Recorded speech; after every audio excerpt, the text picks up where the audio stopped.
Hello everyone, good morning.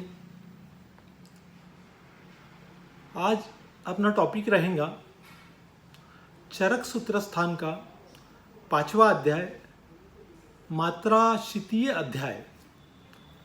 शर्काचार्य जी ने यहाँ specially इस अध्याय में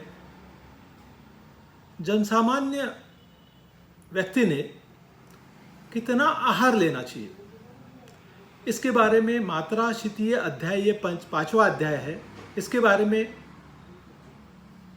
उल्लेख किया है। तो चरकाचार्य जी ने बताया है कि आहार कितना लेना चाहिए, कैसा लेना चाहिए, कौन सा आहार अपने को बलदायक होता है, सुखकारक होता है, यानी प्राकृत अवस्था में अपना शरीर नॉर्मल रहने के लिए अपने को किस चीज़ की आवश्यकता है जिससे अपने दोष धातु मल ये साम्यावस्था में रहे और अपन स्वस्थ रहे। स्पेशली स्वस्थ से स्वास्थ्य रक्षण, आतुरस्य विकार प्रशमन, ये जो बताया है उसमें अपन ने क्या करना चाहिए, उसके लिए चरकाचार्य जी ने आहार के बारे में बताते हुए यह बताया है कि आहार लघु और गुरु इस टाइप से 2 प्रकार के आहार हो सकते हैं। अपन सादे भाषा में बोलेंगे, जो पचने के लिए इजी हो, हल्का हो, उसे अपन लघु आहार कहेंगे। जो पचने के लिए भारी हो, जो जड़ हो, उसे अपन गुरु आहार कहेंगे। तो लघु आहार में स्पेशल ये बताया है, जैसे खिचड़ी हो गया, जो पचने के लिए इजी है, जैसे दाल रोटी चावल सब्जी, अपनी जो नॉर्मल लाइफ में अपन जीते हैं, नॉर्मल लाइफ में जो अपन आहार लेते हैं और जो कम मात्रा में होती है, जो इजीली पच सकता है, उसे अपन लघु आहार कहेंगे। तो जैसे हलवा पूरी, श्रीखंड पूरी या नॉनवेज, या जो पचने में भारी हो जैसे वड़े पकोड़े समोसे, ये जो आहार बताया है ये गुरु आहार माना गया है, पचने में भारी हो जाते हैं। तो लघु आहार कितना लेना चाहिए और गुरु आहार कितना लेना चाहिए, इसलिए चरकाचार्य जी ने ये बताते हुए ये बताया कि आहार तो जाता है स्टमक में, आमाशय में, तो अपना आमाशय, उसको अपन पेट बोलेंगे, तो अपने पेट का आधा ही हिस्सा भरे ऐसा आहार लेना चाहिए, ऐसा चरकाचार्य जी ने बोला है। लेकिन वो कौन सा आहार? लघु आहार। आधा पेट ही खाना खाओ, ऐसा चरकाचार्य जी ने कहा है। वो लघु आहार होना चाहिए जो इजीली पचने में सहाय हो, इजी हो। पाव भाग पानी के लिए और पाव भाग आमाशय का वह वायु के लिए रखना चाहिए। वो आहार इजीली अपने अग्नि को बढ़ाने वाला होता है। अग्नि कितने प्रकार की होती है? 13 प्रकार की। 5 धात्वाग्नि, 5 महाभूताग्नि, 7 धात्वाग्नि और एक जठराग्नि, जिसे 5 का अग्नि बोलेंगे। जठर यानी वही स्टमक, उसमें जो अग्नि होती है, उसमें जो अपने आहार को पचन शक्ति कराने वाला जो स्त्राव होता है, उसको अपन अग्नि बोलेंगे। यानी ऐसा आहार लीजिए जो इजीली पच सके। तो लघु आहार लेना चाहिए आधा पेट। तो गुरु आहार जो थोड़ा सा, अब हलवा पूरी कभी तो खाएंगे अपन, तो ऐसा जो आहार है जो पचने में भारी है, नॉनवेज है या स्पाइसी है, पकोड़े वड़े समोसे है, तो ऐसे आहार को 1/3 ही लेने के लिए बताया है। आमाशय के 1/3 भाग आप आहार से ग्रहण कीजिए, बाकी पानी से और बाकी वायु के लिए छोड़ दीजिए। तो ये आहार जो होता है, बताया है चरकाचार्य जी, वो अपने आयु को बढ़ाने वाला होता है, अग्नि को वर्धन यानी जठराग्नि को बढ़ाने वाला होता है, अपने आयुष्य को बढ़ाने वाला होता है, और वो रोग कारक नहीं होता, ऐसा चरकाचार्य जी ने कहा है। ये आहार में अपन विशेषतः उन्होंने ये बताया है कि अपन जो आहार लेते हैं वो अपने शरीर के उत्तरोत्तर धातु को बढ़ाते हैं। पहले जो आहार लेता है उसका रस धातु निर्माण होता है। रस धातु आधे में से और आधा जो बचा है उसमें रक्त धातु निर्माण होता है। फिर उससे आधा जो बचा है वो मांस धातु, रक्त मांस मेद अस्थि मज्जा शुक्र, ऐसे उत्तरोत्तर आधे आधे भाग में अपने शरीर के धातु का वर्धन होता है, धातु बढ़ते रहते हैं, जिससे अपना आरोग्य ठीक रहता है। तो आहार में क्या लेने से अपने शरीर में क्या तत्व बढ़ेंगे, ये एक चरकाचार्य ने बताया। समान से सामान्य की वृद्धि होती है, विशेष से ह्रास होता है।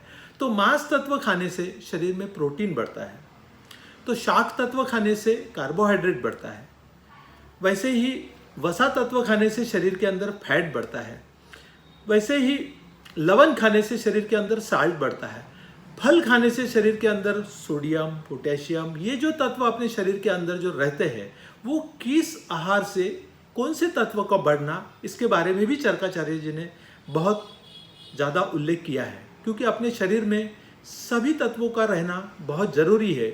इसलिए प्रोटीन मिलाने के लिए अपने को मांस तत्व तो खाना ही चाहिए। अगर कोई मांसाहारी नहीं है तो उन्हें पनीर खाना चाहिए, अंडे खाना चाहिए, अगर वो नॉनवेज नहीं समझते हैं तो। नहीं तो ऐसे दूसरे और भी पदार्थ है जिससे अपने शरीर को प्रोटीन बढ़े, जैसे दूध है, दूध से पदार्थ बने हुए पदार्थ जैसे घी है, श्रीखंड है, इस टाइप से अपने शरीर के अंदर जो प्रोटीन बढ़ाने वाले। वैसे अभी आपको बताया मैंने कि ये सब आहार लेने से अपने शरीर के अंदर तैयार होता है। इससे व्यतिरिक्त अपने को कुछ विटामिन की भी ज़रूरत होती है। जैसे विटामिन ए अगर चाहिए तो शरीर के अंदर अपन अगर दूध, मक्खन, अंडे या हरी सब्जियां खाने से शरीर के अंदर विटामिन ए की तैयार होता है। वैसे विटामिन बी के लिए गेहूं, चावल, मटर, शाक, फल, ये खाने से शरीर के अंदर विटामिन बी की निर्मित होती है और ऑटोमेटिक वो विटामिन अपने के लिए हेल्पफुल होते हैं। वैसे विटामिन सी के लिए दूध होता है। विशेषतः कैल्शियम को बढ़ाने के लिए विटामिन सी बहुत काम में आता है। तो जो खट्टे पदार्थ है जैसे इमली हो गया, नींबू हो गया, फल हो गया, इससे अपने को विटामिन सी मिलता है, जिससे अपनी को हड्डियां मजबूत बनाने के लिए, जो अस्थि धातु है उसको वर्धन करने के लिए काम में आते हैं। यहाँ अपन संतर्पण जन्य शरीर को कैसा अपन सुखी रख सके, शरीर को कैसा अपन बल दे सके, ऐसे आहार के बारे में चरकाचार्य जी ने बताया है। अब विटामिन डी मिलाने के लिए क्या करना, विटामिन डी की भी बहुत जरूरत है कि शरीर के अंदर अगर कैल्शियम अपने को एब्सॉर्ब करना है, अगर कैल्शियम की गोली आप डायरेक्ट खाते हैं तो उसमें से हार्डली 5 से 7% इंटेस्टाइन में एब्सॉर्ब होता है। नियर अबाउट 90 to 92% वो एक्सक्रेशन स्टूल के मार्ग से निकल जाता है।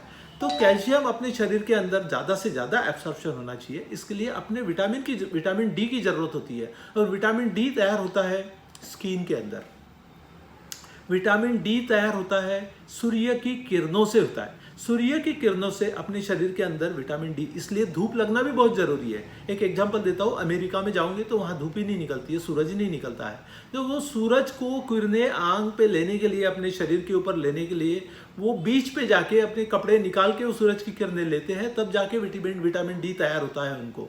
विटामिन डी अपने शरीर के अंदर के मेलेनाइन और बाकी तत्वों के लिए, अपने स्किन के कलर के लिए भी बहुत कारणीभूत होता है। तो ऐसे कंडीशन में जिनको विटामिन डी की कमी है, उन्होंने सूरज की किरणें हार्डली 15 मिनट, सुबह के जो ब्रह्म मुहूर्त या 7 से 8 के बीच में जो सूरज की किरणें आती है, वो ज़्यादा से ज़्यादा अपने शरीर को एक्सपोज करके सूरज की किरणें स्किन के ऊपर लेने से स्किन के अंदर विटामिन डी तैयार होता है।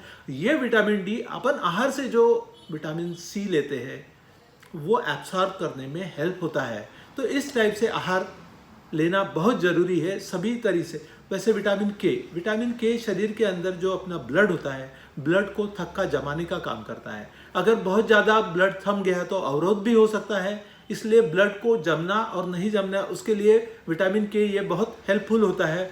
तो विटामिन के यह वनस्पतिक तेलों में होता है। जो वनस्पतिक तेल होते हैं जैसे सनफ्लावर तेल और बाकी जो तेल है, सब्जी है, इसके अंदर विटामिन के होता है। ये अगर ज़्यादा भी हो गया तो अपने शरीर के अंदर, जैसे मसाले वाले पदार्थ ज़्यादा किए, तले हुई चीज़ें ज़्यादा खाए, ज़्यादा तर्री वाले चीज़ें लिए, तो अपने शरीर के अंदर रक्त जमने के फैक्टर्स तैयार हो जाते हैं। विटामिन के अगर ज़्यादा हो गई तो वो थक्का बनता है और उसमें कई कार्डियक अरेस्ट और पैरालिटिक अटैक आने के, धमनी अवरोध होने के चांसेस बहुत ज़्यादा होते हैं। ऐसे कंडीशन में डॉक्टर एस्पिरिन जैसे गोलियां दे के वो खून को पतला करने के लिए देते। इसलिए अपने शरीर के अंदर आहार में तेल कितना लेना चाहिए इसका भी एक महत्व है। तो अपने आहार अपन खा रहे हैं उसमें तेल का प्रभाव कितना रहना चाहिए, तेल कितनी क्वांटिटी में खाना चाहिए, इसका भी चरकाचार्य जी ने यहाँ उल्लेख किया है। वैसे मीठ यानी नमक, अपने शरीर के अंदर नमक की उपस्थिति अत्यंत आवश्यक है। अगर अपने शरीर के अंदर नमक नहीं रहा, साल्ट नहीं आया, तो अपने शरीर के अंदर का जो तापमान वो कम हो सकता है, डिस्टर्ब हो सकता है। अपने शरीर के तापमान को मेंटेन करने के लिए शरीर के अंदर जो अपन साल्ट लेते हैं वो साल्ट बहुत कारणीभूत होता है और वो जितना प्रमाण में अपने को लेना चाहिए उतना लेना ही चाहिए। अगर आप नहीं लेते हैं तो शरीर के अंदर सोडियम कम हो गया तो भी आपको चक्कर आके गिर सकते हैं। तो ऐसे कंडीशन में अपने को साल्ट की भी आवश्यकता होती है, लवण द्रव्य की भी आवश्यकता होती है। अपने शरीर के अंदर सोडियम रहता है, पोटेशियम रहता है। पोटेशियम ये नींबू वर्ग होते हैं, जैसे नींबू हो गया, मौसम्बी हो गया, ये जो फल है उसके अंदर पोटेशियम होते हैं। पोटेशियम की शरीर के अंदर कमी हो गई तो मांसपेशी वर्क करना कम कर देते हैं, चक्कर आना चालू हो जाता है। जनरली ओल्ड एज में अपने शरीर के अंदर पोटेशियम की कमी हो जाती है और बहुत बार रुग्ण को चक्कर आ जाता है ओल्ड एज में, तो अपन नींबू पानी पिलाते हैं। नींबू ऐसा एक द्रव्य है, वनस्पति द्रव्य है, जिसमें पोटेशियम होता है। इसलिए बोलते हैं जब भी किसी को अगर चक्कर आता है तो नींबू पानी पिलाते हैं। उसका मेन कारण है कि नींबू वर्ग जो होते हैं, मौसम्बी हो गया, नींबू हो गया, कोई भी बीमार अगर होता है तो उसको मौसम्बी का रस पिलाते हैं। उसका स्पेशली कारण है कि इन चीज़ों में सोडियम, पोटेशियम ऐसे तत्व, कैल्शियम, मैग्नीशियम ऐसे तत्व होते हैं और वो अपने शरीर को, अपने आरोग्य को बैलेंस रखने के लिए बहुत काम में आ जाते हैं। तो आज अपन यहाँ डिस्कस कर रहे हैं कि नॉर्मल परिस्थिति में अपन ने क्या आहार लेना चाहिए, उस आहार से अपना शरीर कैसे बलयुक्त हो रहे, आरोग्य कैसा सीमित रहे, अपने रस धातु, वीर्य विपाक कैसे नॉर्मल रहे और तीनों दोषों को कैसे अपन नॉर्मल रख सकते हैं और पुरुष को अपन नॉर्मल रखने के लिए ये आहार का महत्व विशेषतः चरकाचार्य जी ने क्या बताया है। तो आहार के बारे में आप बहुत कुछ, इसके पहले भी कई बार अपन डिसीज़ के बारे में बात करें तो हितकर आहार विहार और अहितकर आहार विहार से ये रोग होता है, वो होता है, यह कई बार अपन ने सुने हैं। तो इस अध्याय में चरकाचार्य जी ने विशेषतः ये बताया कि अपना आहार कैसा होना चाहिए।